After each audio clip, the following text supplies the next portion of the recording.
historia e a historia da nosa xente, do noso povo. Moito máis alá dos libros que os gañadores puderan escribir.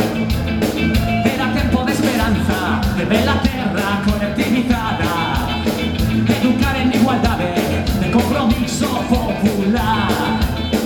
Era tempo de victoria, era o momento do cambio, en busca dun mundo máis xusto e de outra forma de repartir. Cairá o sol, de pronto, ante a humanidade, pero aquel tempo mudou.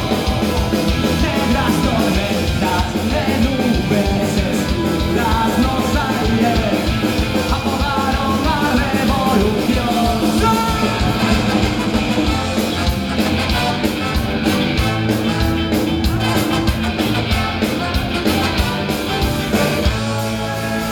Resistencia guerrilleira, plantando cara ao inimigo, foron milleiros de almas que non debemos esquecer. Unha longa noite de pedra, 40 anos de